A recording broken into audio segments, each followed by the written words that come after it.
Magandang buhay mga kadiyats. Merong nakakakaba at nakakatakot ngayon na pangyayari. First time na naglipat ang London ng gold bars na napakarami. 100 tons of gold bars nilipat sa India. Ano bang sinyalis ito? Nakakabahala ang isang ito kasi napipinto ang gyera. Ito ba ay sinyalis na talagang mangyayari ng World War III na kinakatakutan? Atin pakinggan si Shalky Parma. Around 100 tons of gold. And before you ask, no, it was not some illegal smuggling ring. This is as legal as it gets.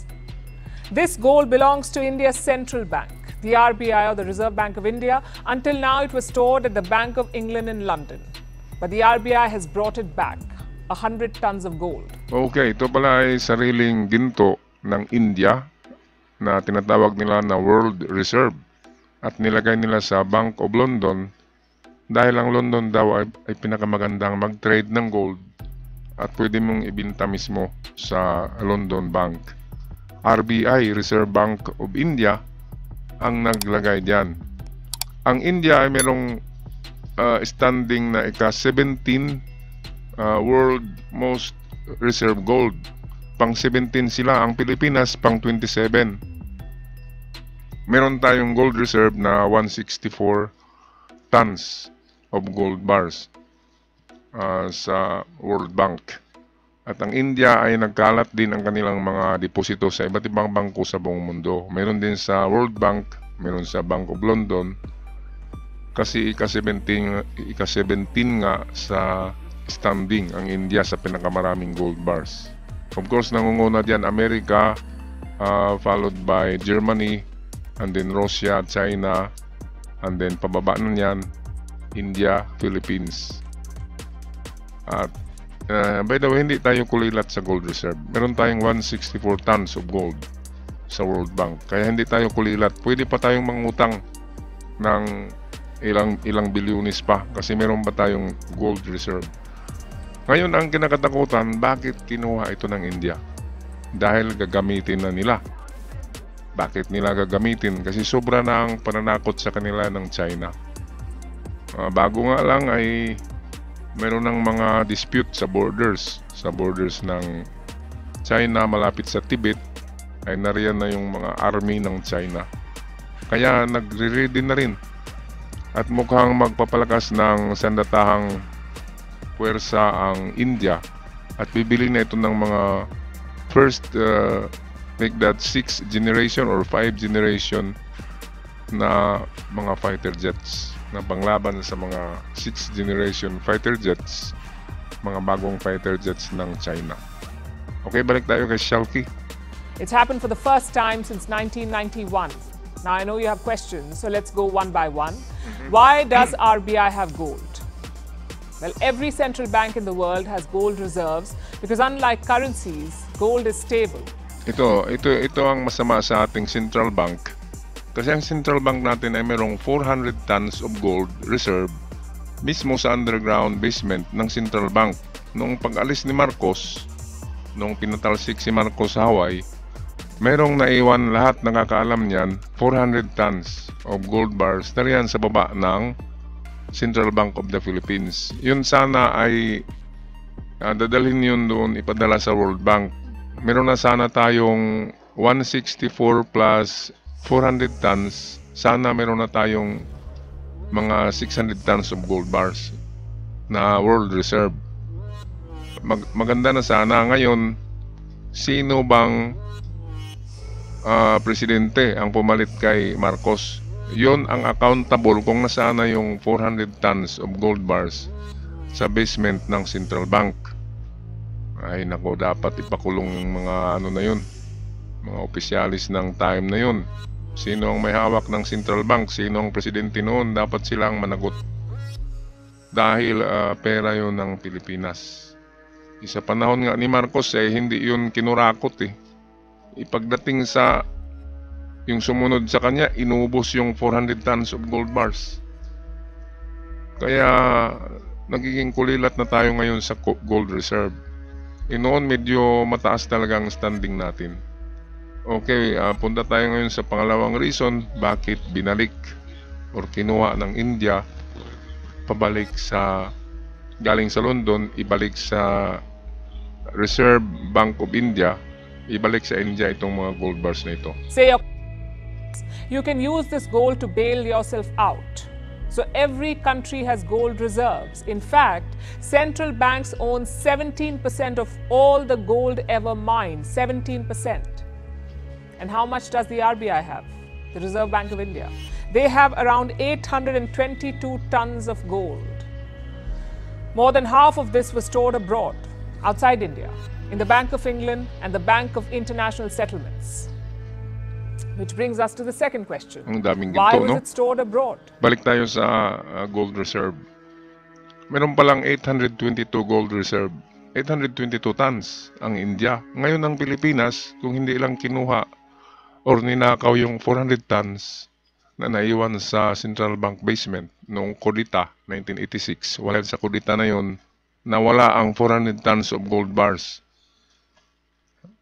Dapat ay nandyan lang yan or dapat dinagdag doon sa ating world reserve na 164 tons. So dapat meron na tayong 564 tons at malapit na tayo sa dami ng ginto ng India.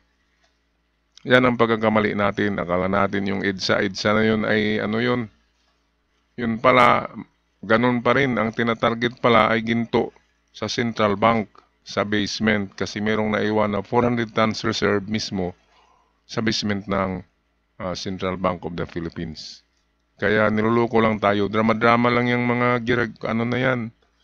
Mga kodita na yan. Merong mga ano yan.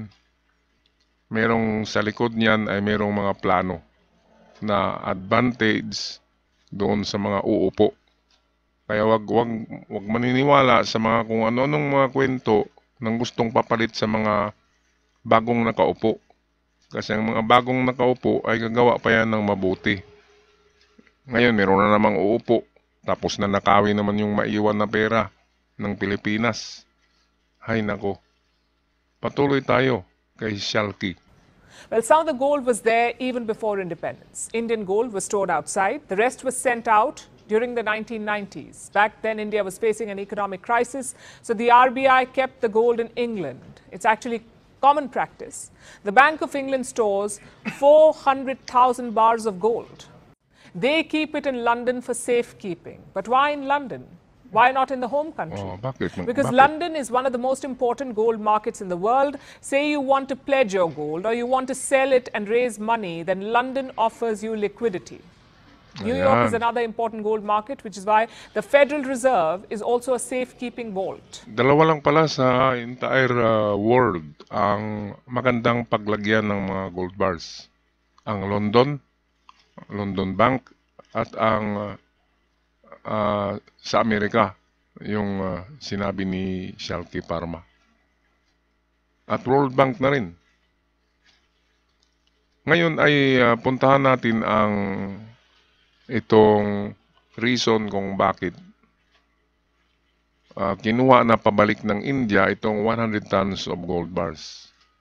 Kasi meron sila ngayong confrontation, merong chaos in the border, merong gulo sa border ng India dahil kahit higante ang India ay inaaway at gusto rin ng China na kunin yung ibang parte ng border ng India. Ano ba nangyari sa China na yan? Hindi naman yan mga warriors. Narinig nyo ba na warriors ang mga Chinese? Merong Shaolin pero hindi yan warriors. Okay.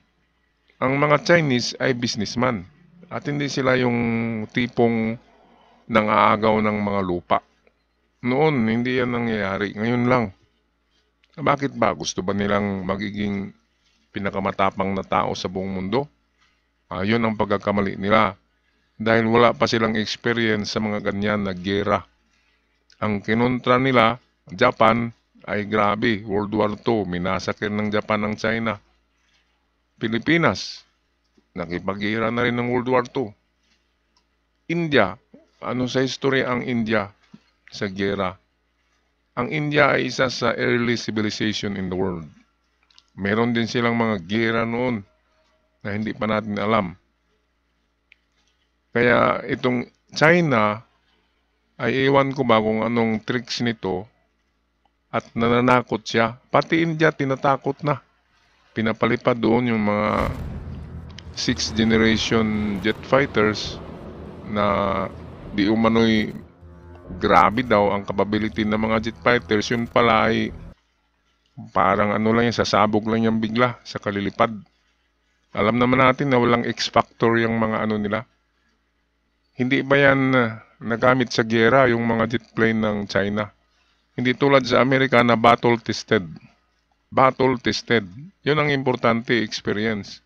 At battle tested ang mga aircraft ng China. I make that ng Amerika. At ang China ay ano lang yan, propaganda lang yan. Palipad-lipad lang yan. Pero pagdating sa unahan, sasabog na yan. Iinit na yan. Malfunction na yan. Dahil made in China.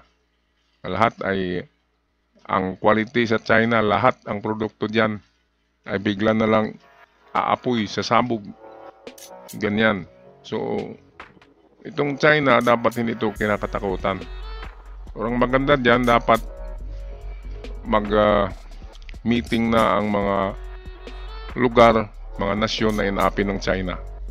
At magplano sila na i-counter kagad yung mga kabulastugan ng China na yan para titigil na yung China. Kung tao ba, ipatikimin mo para madala, para makarealize siya na hindi pala siya si Tyson, hindi pala siya si Manny Pacquiao, siya lang pala isang amateur boxer kung boxing ba yan. Okay, so ito, tapusin na natin ang bidyong ito. Of reserves stored in the West, all of it has been frozen after the Ukraine war, meaning Russia cannot access its own wealth, $300 billion. Afghanistan is another example. Their total reserves are worth $9.5 billion. Around 70% of this is held in the US. So when the Taliban came to power, the Americans froze this money. Ito, ang Amerika pala ay lalong yumayaman dahil sa ang daming frozen gold ng Russia sa Amerika. Ibig sabihin, sa Amerika na yun. At yung Afghanistan, yung Taliban, mga terorista kasi yun, ang kanilang mga gold bars na nilagay sa Amerika ay frozen. Hindi na nila makuha yun. Kaya, ang India, bakit kinuha ng India? Sa London, hindi naman yun Amerika, di ba? So, iba talaga ang nangyayari ngayon sa India. Hindi ang India takot na mawala ang kanilang gold bars, kundi kinuha nila ito para pandagdag sa kanilang gastos ngayon. Kasi pinapalakas nila ang kanilang military, bumibili din sila ngayon ng mga makabagong jet fighters, submarines, at iba pang barkong pandigma. Kaya 2025 ay nakakatakot na taon. Yan ang taon na mag-umpisa na itong sinasabing World War III. At hindi ako ang nagsasabi niyan. Lahat ng mga yan ay nababasa ko sa mga leak reports or mga chismis sa internet. Kaya maganda-handa na lang tayo mga katiyats. Dahil inevitable, mangyayari talaga ang mga ganito. Ito na ang sinabi ko sa inyo na baka ito ang dahilan kung bakit kinuha ng Reserve Bank of India ang kanilang lahat ng gold sa London. Dahil sa ito, lumilipad na tong mga ng inchik dito. Lumilipad na yung kanilang mga 6th generation fighter. Ayan mga makabagong tsura. Yan pero alam nyo ba, kinopya lang din yan sa Amerika. Sa stealth bomber ng Amerika ay kinopya nila ang disenyo. Kopya-kopya lang yan. Yung China na yan, walang originality. Kahit yung kanilang mga robot na pandigma, kinopya din yan sa Amerika. Pati yung stealth uniform ng army na hindi makikita, kinopya din.